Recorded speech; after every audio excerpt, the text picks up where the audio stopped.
దిక్కుమాలిన పాశ్చాత్య ఆచారాలన్నీ భారతదేశంలో కూడా తగలబట్టి సంవత్సరానికి 13 వర్షాలు పడుతూ ఉన్నాయి.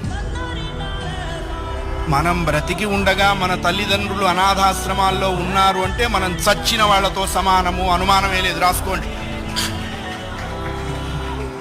మాతా సమం నాస్తి శరీర పోషణం అని చెప్పింది ధర్మశాస్త్రం. భగవంతుడు ఎక్కడో శంఖచక్రాలతోనూ త్రిశూలాలతోనూ దేవాలయంలో ఉండడు. 9 నెలలు తను చచ్చి నీకు బ్రతికి జన్మనిస్తుంది తల్లి. దేవాలయానికి వెళ్ళినప్పుడు దేవుడు కనపడలేదు నాన్న అని మనం ఏడిస్తే ఆ తండ్రి వారి భుజాల మీద మనల్ని కూర్చోబెట్టి దేవుణ్ణి చూపిస్తాడు. అప్పుడు మనకి తెలుస్తావు మనం కూర్చున్నదే భగవంతుడి భుజాల మీద అని. తల్లిదండ్రులకి గుళ్ళు కట్టించక్కర్లేదు, కట్టించిన గుళ్ళ ముందు వాళ్ళని కూర్చోబెట్టకుండా ఉంటే చాలు. అది నేర్చుకోవాలి. మనం బ్రతికుండగా వాళ్ళ అనాథాశ్రమాల్లో